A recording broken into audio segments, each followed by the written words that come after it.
너무 감동적이고 아름다운 찬양을 해주셔서 감사합니다. 지금 제가 설교하려고 하는 내용이 이 가사 속에도 다 들어있습니다. 저는 경북의 전 walden스 국제학교 캠퍼스에 있는 비나성교회 은퇴목사 강상재입니다.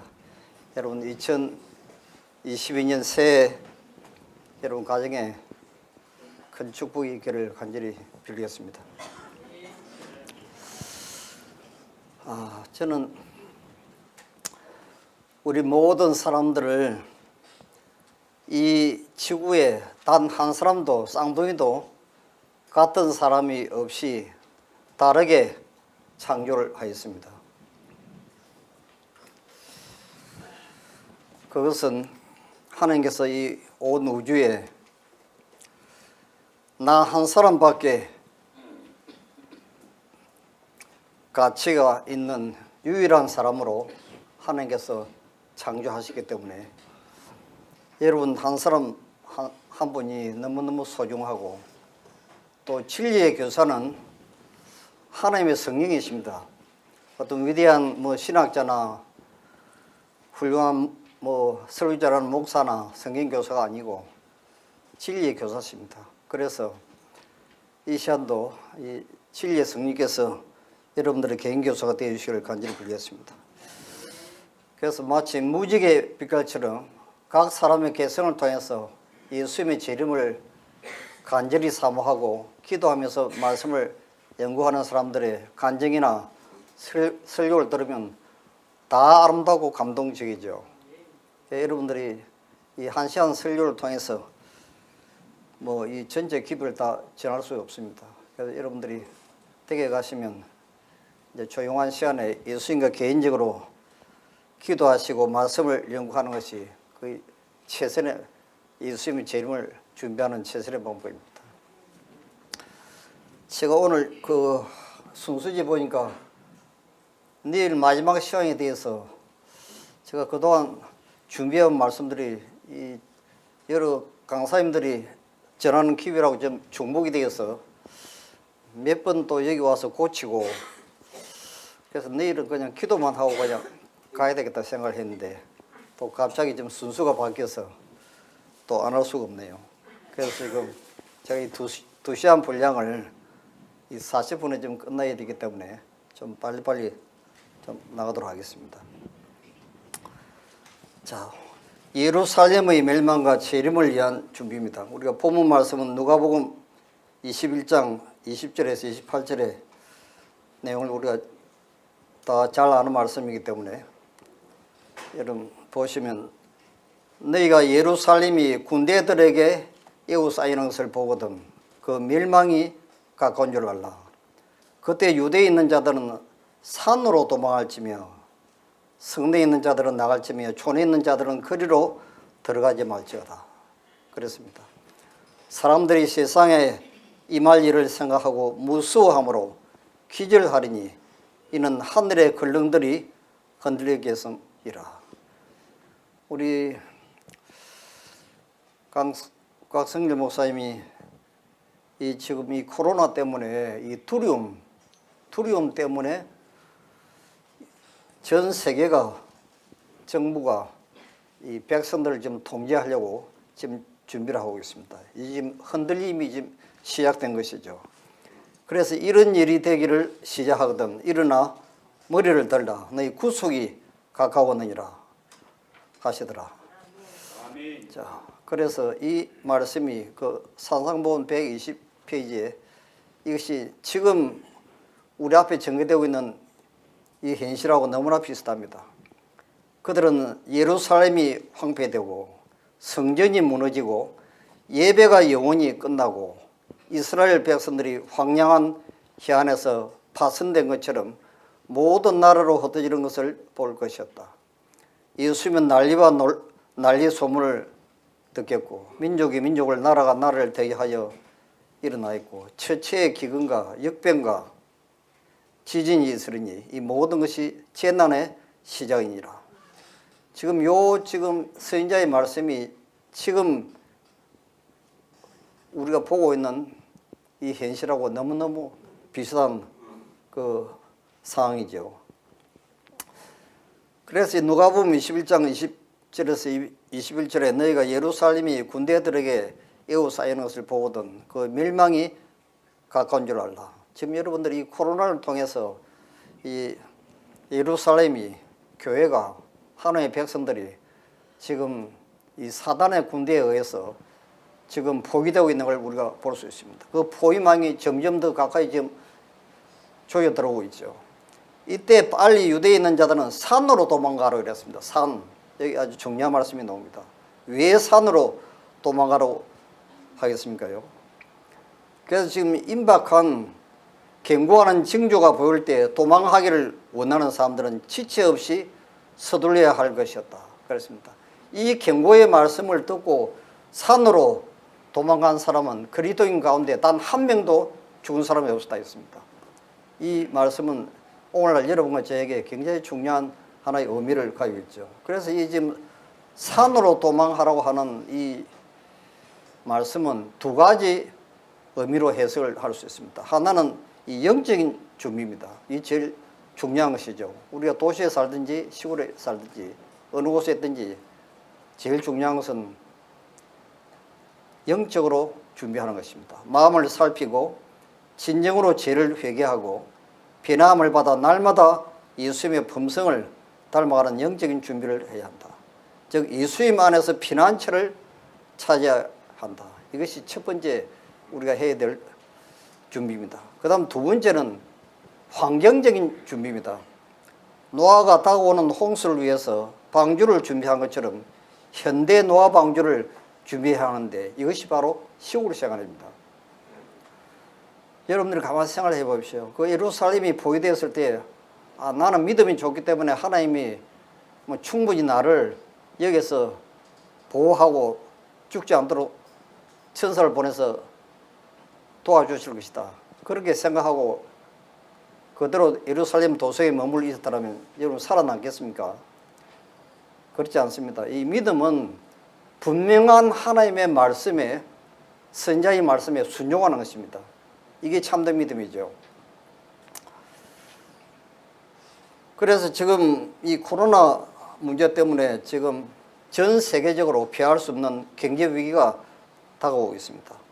지금의 전 세계적인 위기는 100년 전부터 기초가 놓인 것으로 미국의 화폐 발행을 민간기관인 연방준비은행이 맡음으로써 시작되었고 엄청나게 큰 초대형 태풍을 막을 수는 없습니다. 다만 재산의 손실을 최소화하고 가족들의 생명에 위험이 없도록 대비하는 일밖에는 할 수 있는 일이 없듯이 장기적인 경제 환란에서 어떻게 해야 남을 수 있을지를 고민해야 할 것입니다. 장기적인 안목으로 볼 때 도시를 탈출하는 것이 최선의 방법이라고 생각합니다. 식량 작업과 에너지 작업을 할 수 있다면 최선일 것입니다. 이거는 우리 교인이 쓴 글이 아닙니다. 이거는 전 세계가 지금 경제학자들이 지금까지 대공황이 닥쳐올 때마다 결론으로 내린 지금 이 말씀이 바로 이것입니다.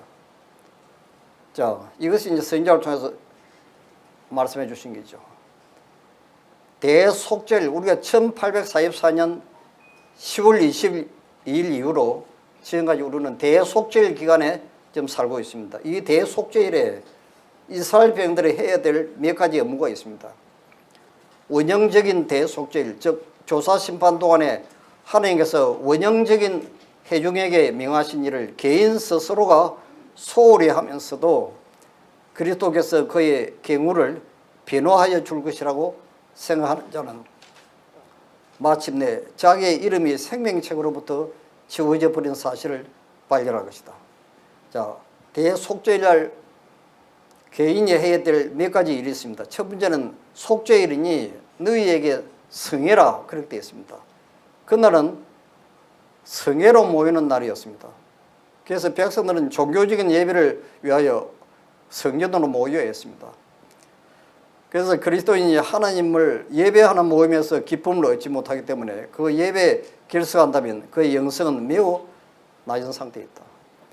자, 그래서 지금 이 스바냐서 2장에도 수치를 모르는 백성아 모일지어다 하고 이거 계속 모이는 것에 대해서 이야기를 합니다.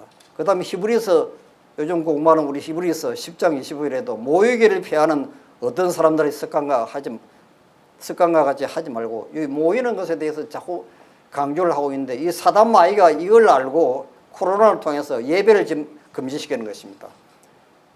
그런데 시골 생활을 하는 분들은 거의 여기 구애를 안 받죠. 저도 지금 봉화 꽃내심터교회 또 영주남북교회 변화산 교회 세 군데를 제가 돌아가면서 지금 봉사를 하고 있는데 그거는 시골 교회이기 때문에 뭐 전혀 구애를 받지 않습니다. 안식일마다 계속 예배 드리고 있어요. 자, 두 번째는 너희는 스스로 괴롭게 하며 그랬습니다. 이 스스로 괴롭게 한다는 말씀은 회개하는 것이죠. 자기 마음을 살피고 철저하게 죄를 회개하는 것입니다.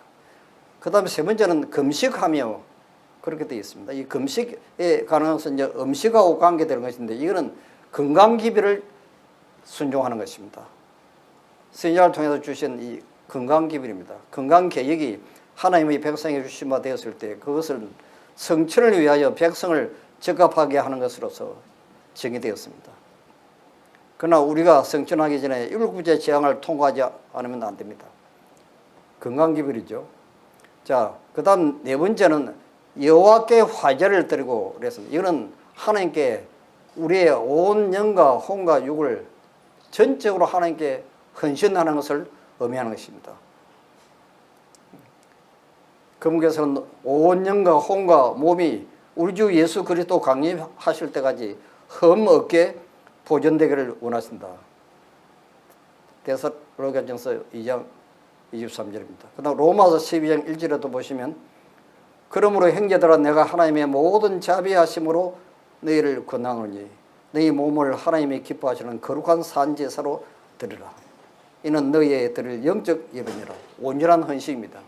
자, 그 다음 다섯 번째는 이날은 아무 일도 하지 말고 그랬습니다. 여러분 지금 아무 일도 안 하면 되겠습니까? 이것이 바로 먹고 사는 문제는 간단하게 해결하고 기도하고 말씀을 연구하고 예수님의 재림을 준비하는 이 영적인 일에 최선을 다하는 것입니다. 이것이 시골 생활입니다. 이걸 잘 보시기 바랍니다.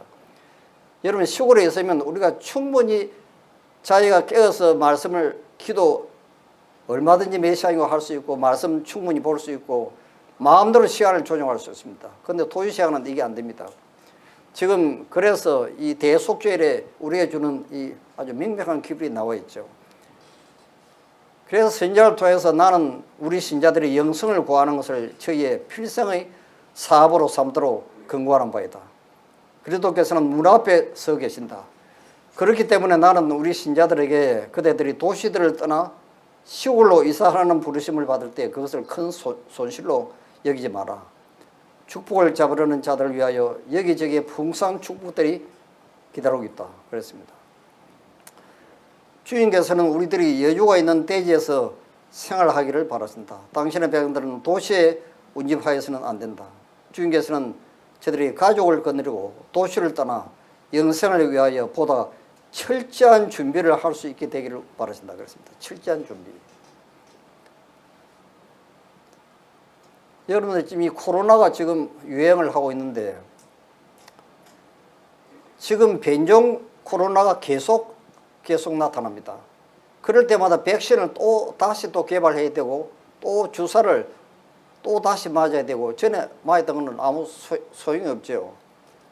최선의 방법은 우리 자체의 면역을 강화시키는 것입니다. 이것이 시골 생활입니다. 시골에 있으면 운동하고 햇빛 쬐고 신선한 공기 마시고 여러분 유기농 농사 지어서 얼마든지 건강하게 살 수 있습니다. 저도 이 시골에 살면서 지금 뭐 저희 집에 화목 보일러가 있어서 시간만 나면 나무하러 산에 지게지고 올라가서 이제 나무를 해오는데 한 3년 정도 쓸 거는 해놓은 것 같아요. 얼마나 기분이 좋은지 모릅니다. 적당한 운동, 그 선지자께서 이 산에서 나무 하는 거, 땅을 파고 농사 짓는 거, 선교 사업하고 똑같다 했습니다. 그 말씀이 기록되어 있습니다. 그래서 지금 이 시골 생활의 중요성은 바로 산으로 도망하라고 하는 이 위기의 때에 경제 공황이 닥쳐오면 자급자족을 하는 사람들에게는 전혀 영향을 미치지 않습니다. 그다음 코로나가 아무리 유행해도 시골에 살면 그 권리도 거의 죽질 않습니다. 이免疫이 강화되어 있기 때문에. 그다음 말씀을 충분히 깊이 연구하고 또 기도할 수 있는 것입니다. 이것이 바로 이 마지막 시대에 주신 마지막 기별이죠. 자, 지금부터 제가 영적인 문제를 좀 다루겠습니다. 여호와는 선하시며 환난 날의 산성이시라. 그는 자기에게 의뢰하는 자들을 아시느니라. 주님은 그에게 이어서 환난 날의 산성이 되시고 그랬습니다. 하나님의 진노의 폭풍이 몰려오고 있는데 하나님의 사랑 안에 있는 진리로 말미암아 성화된 사람들만이 설 수 있을 것이다. 우리 앞에 살아남을 수 있는 사람은 하나님의 사랑 안에 있는 진리입니다. 그들은 멸망이 지나가 버릴 때까지 하나님 안에서 그리스도와 함께 숨김을 받을 것이다. 우리가 전심을 다하여 하나님과 우리 이웃을 내 몸처럼 사랑할 때 또 하나님께서 우리를 통해 역사하실 것이다. 우리가 늦은 비의 시간에 어떻게 설 수가 있는가? 오직 그의 사랑을 소유할 때이다 이렇습니다. 우리 마음속에 사랑이 있을 때만 하나님이 우리의 피난처가 되시고 우리의 산성이 되시고 우리의 바위가 되시는 것입니다. 자, 여기에 목자들이 성살하지 못하면 당신이 친히 양떼들을 돌보는 책임을 지시겠다고 약속하셨다. 하나님께서는 양떼들을 결코 인간 기구들에게 완전히 의존하게 하지 않으신다. 1844년 윌리엄 밀리의 재림운동 때 그때 당시에 재림운동에 가담했던 분들이 준비가 되었더라면 그때 예수님이 아마 재림을 하셨을 것입니다. 1888년 미니애폴리스 대총회 때 존스와 와그너가 전했던 이 믿음으로 말미암은 의의 기별을 우리 지도자들이 백성들이 받아들였다면 그때 두 번째 예수님이 또 재림을 하셨을 것입니다. 그런데 두 분 다 실패했습니다. 이번에는 세 번째 하나님께서 친히 정해놓은 시간에 하나님의 방법으로 이 교회를 정립케 하시면서 늦은 비가 내립니다. 자, 이것이 지금 나와 있죠. 그러나 교회를 순결하게 할 날은 급히 이루고 있다. 하나님께서는 순결하고 진실한 한 백성을 소유하실 것이다. 미국에 크게 퀴즈라는 일이 있을 때 우리는 이스라엘의 능력을 보다 더 잘 측정할 수 있게 될 것이다. 주님께서 당신의 손에 키를 가지고 계신다는 것과 그분께서 타작마당을 철저히 정결하게 하실 것이라는 사실을 나타내실 때가 가깝다는 징조들이 보인다. 주님께서 친히 이 교회를 정결케 하십니다. 자, 이 말씀이 지금 사도행적 524페이지에 나와 있죠. 하나님께서는 그리스도께서 당신의 지상 봉사의 기간에 성전을 정결케 하신 것처럼 당신의 교회를 정결케 할 것이라고 예언되어 있습니다. 자, 이 사건이 스바냐 2장 1절에 기록되어 있습니다. 수치를 모르는 백성아 모일지어다 모일지어다. 명령이 시행되기 전에 광암이 기같이 날아 지나가기 전에 여호와의 진노가 너에게 임하기 전에. 자, 여기 또 한 번 명령이라는 말이 또 나옵니다. 이것은 아모스 9장 9절에 똑같은 말씀이 또 기록되어 있습니다. 내가 명령하여 이스라엘 족속을 만국 중에 체질하기를 곡식을 체질한 것 같이 하려니와 그 한 알갱이도 땅에 떨어지지 아니하리라. 이 명령이라는 말이 거듭해서 계속해서 나옵니다. 자, 우리 선지자께서 다시 또 세 번째 명령에 대해서 또 똑같은 말씀을 또 하십니다.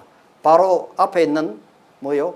커다란 명령, 즉 일요일 시험령을 통해서 하나님께서 순결하고 진실되며 성화된 사람들을 소유할 것이요 저들로 늦은 비를 위해 준비하게 하실 것이다. 요 사건입니다. 일요일 법령의 강조는 하나님께서 임명하지 않은 자들을 제거할 것이라 했습니다. 자, 일요일 시험령이 내릴 때 이 교회를 정리하게 하시는데 이 흔들림에서 5 부류의 사람들이 이 교회로부터 떨어져 나갑니다. 첫 번째는 극단자, 광신주의자, 즉 이단, 이슬에 빠진 사람들입니다. 그 다음 두 번째는 이 세상을 사랑하는 사람들이죠. 세 번째는 뜨뜻미지근하고 보수적인 자들. 이 보수적이라는 말씀은 명백한 하나님의 말씀이 나와 있는데도 자기 나쁜 습관을 고치려고 하지 않냐고 개혁하려고 하지 않는 자들을 보수적인 자들이라고 이야기하고 있습니다. 그 다음 네 번째는 자만심에 가득 찬 자들입니다. 나는 이 정도면 구원받았다. 뭐 더 이상 필요 없다. 자만심이죠. 그 다음 다섯 번째는 목숨까지 버릴 진리를 위해서 핍박이 일어나 환란이 올 때 목숨까지 버릴 각오가 되어 있지 않는 사람들은 마지막으로 떨어져 나갑니다. 이것이 바로 자아를 희생하지 않는 자들이죠. 그래서 하나님의 기쁜 사랑만이 우리에게 박도한 시련 가운데서 영혼을 지탱해 줄 것이라고 이야기했습니다. 그래서 사랑 안에 두려움이 없고 온전한 사랑의 두려움을 내쫓아니라. 자, 우리가 백신 때문에 지금 바이러스 때문에 코로나 때문에 지금 마음에 온 세상 사람들이 공포, 두려움을 가지고 있습니다. 또 경제 공황이 닥쳐오기 때문에 이 어떻게 먹고 사나 이것 때문에 또 두려움이 있습니다. 그런데 사랑 안에는 무엇이 없다고요? 두려움이 없다는 거죠. 왜 그렇습니까? 사랑 안에 있으면 하나님께서 모든 문제를 다 해결하십니다. 건강 문제며 하여튼 먹고 사는 문제며 모든 거 하나님의 손안에 다 있습니다. 그래서 사랑 안에 두려움이 없는 것이죠. 온전한 사랑의 두려움을 내쫓나니 두려움에는 형벌이 있습니다. 그러니까 두려움이 있다고 하는 것은 믿음이 없는 것이죠. 다른 말로 이야기하면. 자, 이 종교 암흑시대에 어느 순교자가 한 신앙 고백을 보십시오. 여기에 두려움이 있는가 보십시오. 나를 저주하십시오. 당신들이 나를 저주하면 할수록 나는 당신들을 사랑할 것입니다.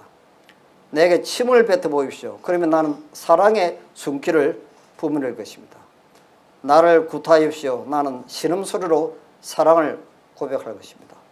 나를 찌르십시오. 나는 당신을 사랑한다고 절규할 것입니다. 나를 짐승의 먹이로 던지십시오. 나는 사랑의 제물이 될 것입니다. 나를 불태우십시오. 그러면 나는 사랑의 열기로 당신의 정오의 가슴을 올 것입니다.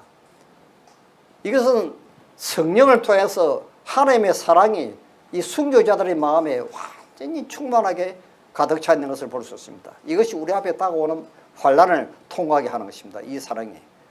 자, 그래서 이 마지막 늦은 비는 계시록 18장 1절 2절에 나오는 하늘에서 내려온 큰 권세는 이 세상의 빛을 마지막 자비의 빛, 온 세상에 전파될 마지막 긍휼의 기별은 하나님의 사랑의 품성을 드러내는 것입니다.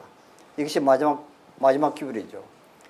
자, 그래서 우리가 지금 여기 초기 문집 71페이지 보시면 나는 많은 사람들이 그처럼 절실히 필요한 준비는 게을리 하면서 주의 날에 서고 그분 앞에서 살기에 적합하게 해줄 유쾌하게 되는 날, 곧 늦은 비 때를 기다리고 있는 것을 보았다. 그들은 필요한 준비를 게을리 하였다. 그러므로 그들을 거룩하신 하나님 앞에 살기에 적합하게 해줄 유쾌함, 즉 늦은 비를 받을 수 없다. 자, 여기 필요한 준비가 뭔가 하는 것입니다. 필요한 준비. 자, 필요한 준비는 우리가 늦은 비를 받기 위해서는 우리가 사도행전 3장 19절 20절에 나온 말씀처럼 철저한 회개죠. 회개하고 돌이키는 것입니다. 성령을 통해서 우리에게 지금 보여주시는 모든 죄로부터 철저하게 우리가 회개하고 돌이켜야 됩니다. 나는 만일 그들이 모든 저지르기 순재, 교만, 이기심, 세상을 사랑하는 것, 그리고 모든 옳지 못한 말과 행동을 극복하여 성령을 얻지 못한다면 어느 누구도 새롭게 함을 받을 수 없다고 분명히 이야기했습니다. 자, 그 다음에는 여기 중요한 말씀이 있습니다. 사도의 말은 각 시대의 신도들을 교훈하기 위하여 기록되었으나 만물의 마지막이 가까운 때에 사는 사람들을 위하여 특별한 의미를 가지고 있다. 자, 자신과 동일하게 보배로운 믿음을 받은 사람들에게 보낸 그 둘째 편지에서 사도 베드로 후서입니다. 그리스도인 품성의 개발에 대한 하나님의 청사진을 제시한다고 이야기했습니다. 이 청사진이 바로 무엇입니까? 베드로의 8가지 계단이죠. 성화는 전진하는 것이다. 베드로가 한 말 가운데 연속적인 계단이 제시되어 있다. 너희가 더욱 힘써 너희 믿음에, 우리가 첫 침례를 받고 첫 출발이 믿음에서부터 시작되는 것입니다. 자, 믿음의 덕을, 이 덕은 성령을 통해서 거듭나는 것입니다. 그 다음 거듭나고 나온 뒤에 시간이 지나면 하나님을 경험적으로, 체험적으로 아는 지식으로 들어갑니다. 경험적으로 아는 것이죠. 그 다음에는 그 단계에서 좀 더 깊이 변화되면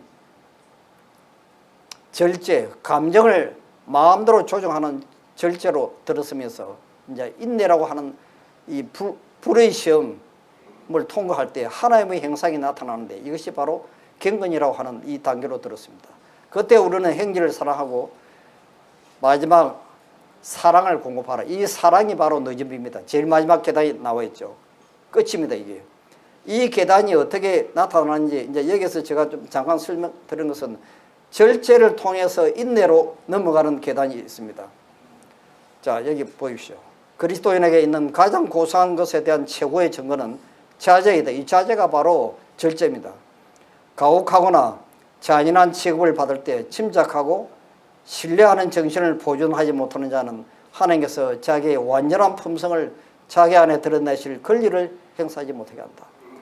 제가 이 예화하고 좀 설교를 많이 준비했는데 다 좀 뺐습니다. 지금 시간이 없어요. 우리는 시련의 풀무에 들어갈 때 이기심으로 얻어진 심령을 가지고 들어가는 때가 흔히 있다. 그러나 만약 우리가 어려운 시험을 참고 견디면 우리는 그 시험에서 나올 때 신의 성품을 반사하게 될 것이다. 이게 인내입니다. 인내. 이 계단을 통과하는 것입니다. 자, 많은 사람들은 주님께 그들을 겸손하게 해달라고 기도를 한다. 그러나 필요한 훈련에는 기꺼이 복종하려고 하지 않는다.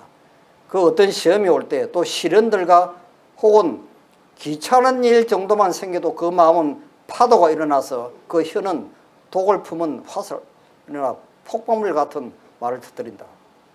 여기서 실패하는 것입니다. 전부 요 계단을 넘어가지 못하니까 품성이 그리스도 같은 품성이 나타나지 않는 것이죠. 이게 절제와 인내라는 계단입니다. 자, 그래서 하나님께서는 여러분 각자를 이렇게 훈련하십니다. 하나님께서는 보석을 만드는데 시간을 소비하신다. 우리들은 하나님의 작업장이다. 인간의 가치는 그가 받는 연단에 완전히 달려있다. 그러고 나서 그 장인은 보석을 햇빛 속에 비춰보고 그 속에 자신의 형상이 완전히 반사되는 것을 보게 되면 그것은 그분의 보물상자 속에 보관할 가치가 있다고 설명하신다. 그래서 이 베드로의 8가지 계단은요, 뭐 한 계단 끝나고 또 다른 계단 끝나고 이렇게 가는 것이 아니고 연속적으로 같이 동시에 자라납니다. 마치 식물이 자라나듯이요. 어린아이가 자라나는 것처럼 자라나는 것입니다. 그래서 이 계단을 통과하는 사람들이 이제 마지막 너지미를 받는데 이 마지막 계단 하나님의 사랑이 나타나는 것이죠. 우리는 참으로 진지한 마음을 가지고 내가 구원을 받기 위해서 무엇을 해야 할 것인가를 물어봐야 한다. 우리는 하늘을 향하여 어떤 계단을 밟아야 할 것인가를 꼭 알아야 한다. 이거 분명해야 됩니다. 제가 이 설교를 가는 교회마다 1년 동안 설교를 했습니다. 베드로의 8가지 계단입니다. 굉장히 자세하게 필요한 단계를 거치지 않고 그대 속에 어떤 변화가 일어나기를 기다리지 말라는 것입니다. 사랑하는 친구들의 그대들 자신의 상태에 관하여 스스로 속지 말라. 그대들은 하나님을 속일 수가 없다. 참된 정의는 내가 네 행위를 아노라고 말씀하신다. 셋째 천사는 한 백성을 한 계단씩 점점 더 높은 곳으로 인도하고 있다고 이야기했습니다. 그래서 모든 과정을 통과하고 모든 시험을 견디고 이긴 자들은 어떠한 대가도 감수하고 참된 정의의 근거에 유의하게 되었다. 그러므로 그들은 너전비를 받고 성전하기에 합당한 자들이 될 것이다. 여기에 모든 과정을 통과하고 이게 베드로의 8가지 계단을 지금 설명해 주고 있습니다. 자, 여러분들이 이번에 그 남은 자손과 선악의 대쟁투 여기 생애 전체를 대상으로 하는 심판장에 보시면 이런 말씀이 있죠. 재림전 조사 심판의 대상이 사람의 현재의 상태가 아닌 출생 시점으로부터 시작된 거의 전 생애이기 때문에 따라서 무죄 선고를 받기 위해서는 거의 전 생애가 완전해야만 한다. 출생으로부터 죽음에 이르기까지 죄 없는 완전한 삶을 산 사람은 인류 역사상 그리스도 외에는 그 누구도 없으므로 무죄 선고를 받을 수 있는 유일한 방법은 그분 안에 거하는 것입니다. 이는 그리스도 예수 안에 있는 자에게는 결코 정죄함이 없나니. 로마서 8장 1절. 이것이 바로 이제 믿음으로 말미암는 의죠. 하나님께서는 그리스도를 개인의 구주로 받아들이는 사람을 그리스도의 의의 품성으로 옷 입혀 주신다. 그래서 우리가 침례 받을 때 우리가 보통 이 의의 옷을 칭의의 경험을 입혀 주신다고 말씀을 합니다. 우리가 침례를 받을 때 이제 준비를 잘 하고 이제 침례를 받아야 되겠죠. 자, 그리스도께서 친히 준비하신 옷만이 우리로 하여금 하나님 앞에 서게 할 수 있다. 그리스도께서 이 옷, 그리스도의 의의 두루마기를 회개하고 믿는 자에게 입혀 주실 것이다. 그랬습니다. 자, 여기 이제 중요한 말씀이 나옵니다.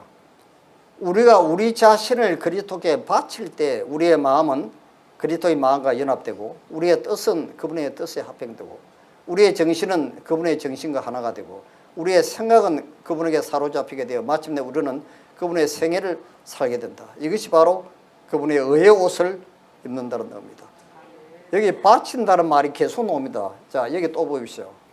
그대가 자신을 그에게 바칠 때 그를 개인의 구주로 받아들이면 그들의 생애가 아무리 악하였을지라도 그의 공로로 인하여 그들은 어렵다 하심을 받는다. 그리스도의 품성이 그들의 품성을 대신하게 되고, 그들은 죄를 도무지 범하지 않은 것처럼 하나님 앞에 받아들이는 바 된다. 이뿐만 아니라 그리스도께서는 마음을 변화시키신다. 그럼 이 법적인 용서, 이걸 칭의라 하고, 뒤에 이뿐만 아니라 그리스도께서는 마음까지 성령을 통해서 변화시키는 이 계단을 우리는 성화라고 하는 것입니다. 이게 나누어주는 의라고 하는 것이죠. 그래서 하나님께서는 너희가 전심으로 나를 찾고 찾으면 나를 만나리라고 약속하신다. 우리가 다시 한번 그분과 같이 되기 위해서는 우리는 마음을 하나님께 바쳐야 한다. 이 바친다는 말이 계속 나옵니다. 죄인들은 사단에게 단단히 붙들려 있다. 그들은 악마에게 사로잡혀 그의 생각대로 하고 있다.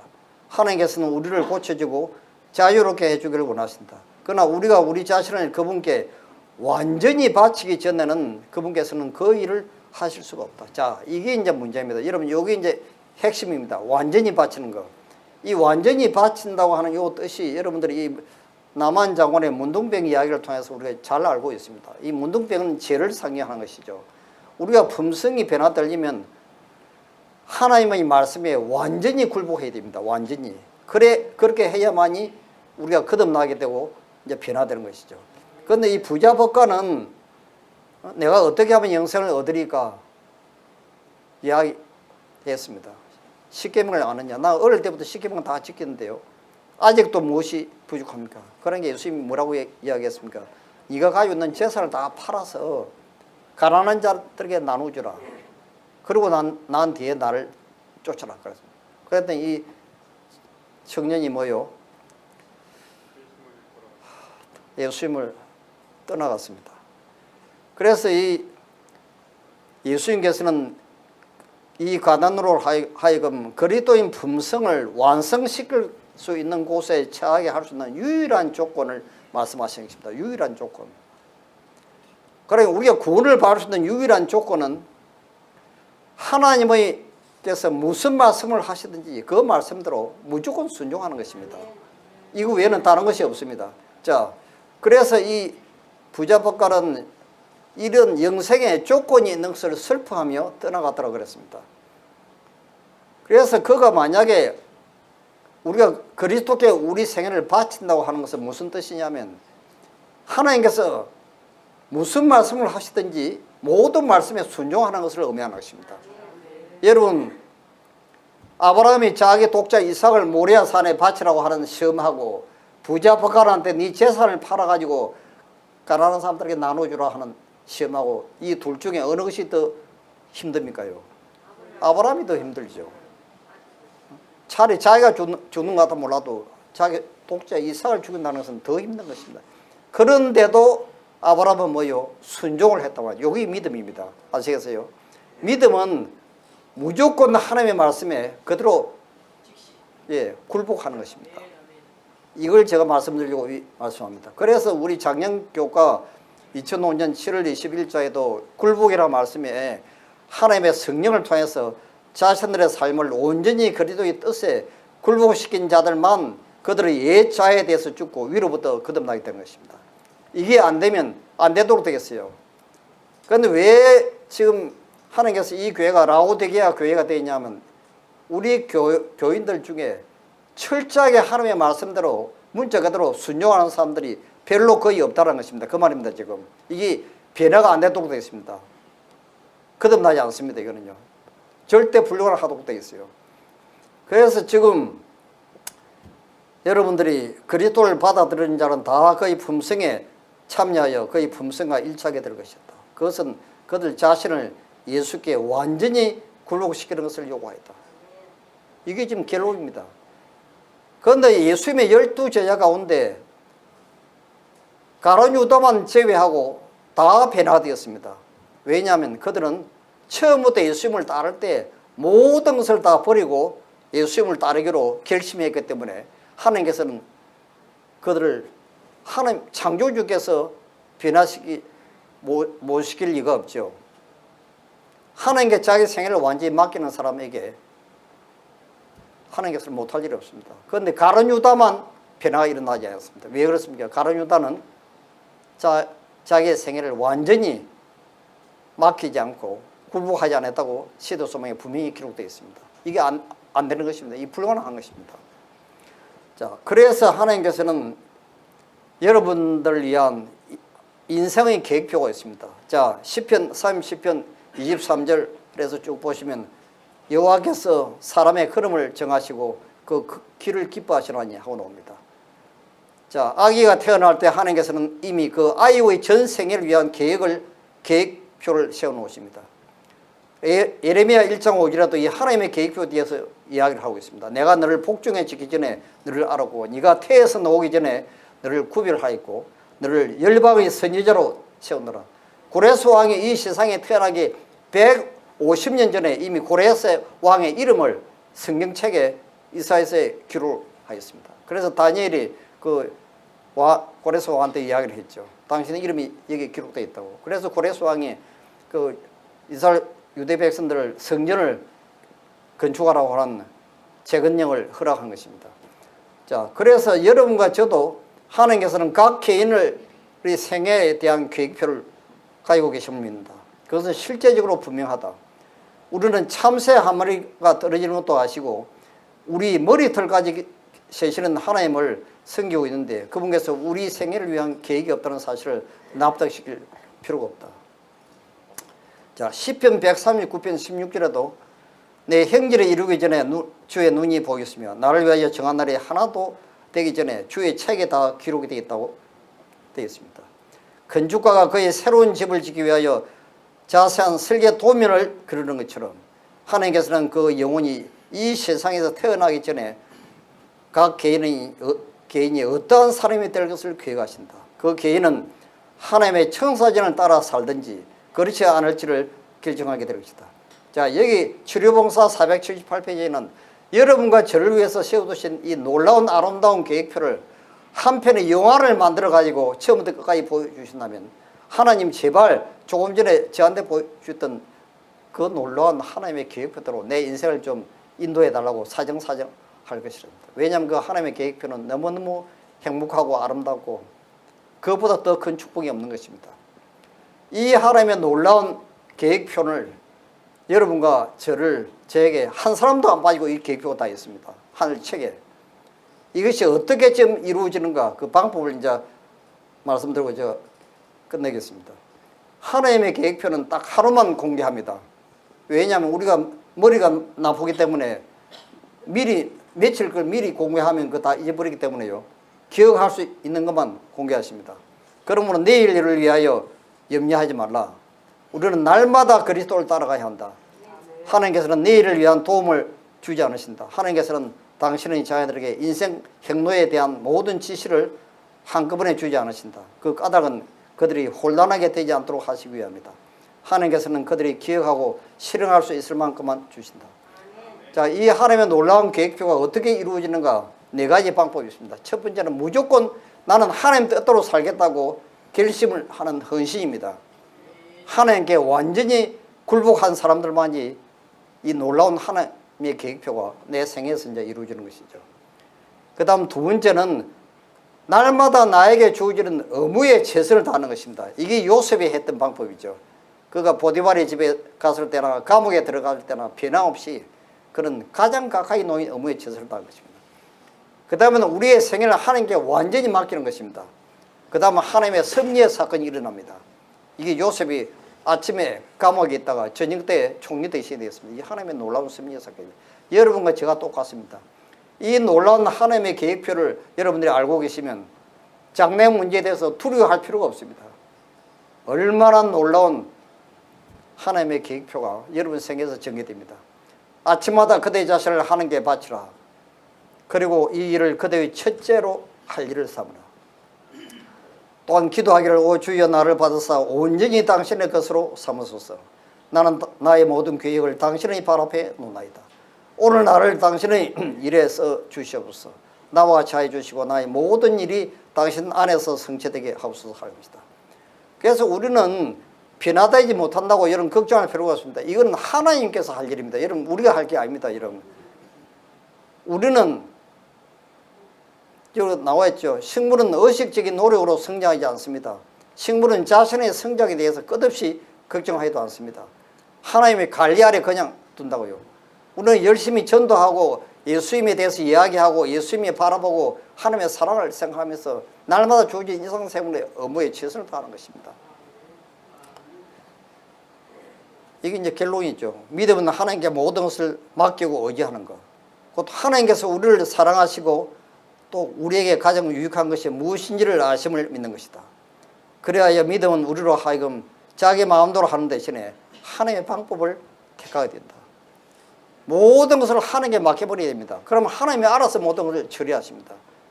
여러분 사과나무가 거신 걱정하면서 여러분 자랍니까요? 비가 안 오면 아유 왜 비가 안 오지 하여튼 그렇게 하지 않습니다요. 다 맡겨버립니다. 하나님이 알아서 해주실 기대입니다. 어떤 원숭이가 사과가 먹고 싶어서 밭에다 사과 묘목을 하나 심었습니다. 이게 언제 열매가 맺지 나고 밤낮 아침만 눈만 뜨면 가서 쳐다보니까 그 자라는 게 보입니까요? 전혀 흔적이 없습니다. 자라는 흔적이. 그래서 이 뿌리 밑에 무슨 벌레가 들어갔나 뭐 병이 들었나 밤낮 그걸 뽑았다가 다시 또 신고 뽑았다가 신고하다가 그걸 먹지도 못하고 죽였다는 이야기 나오는데 우리가 잘못하면 그런 신앙생활을 할 수 있어요. 내가 언제 변화되나? 이거 어떻게 이렇게 내가 또 넘어졌지? 이거 여러분 아이들이 넘어지면서 자라나는 것이지 여러분 처음부터 이렇게 어른 되는 사람 봤습니까요?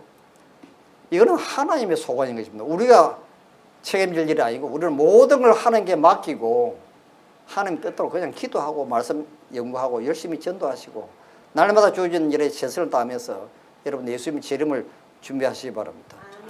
예, 하늘에 계시는 아버지, 오늘 우리는 우리 개인을 위해서 세워두신 놀라운 하나님의 계획표를 깨닫게 되었습니다.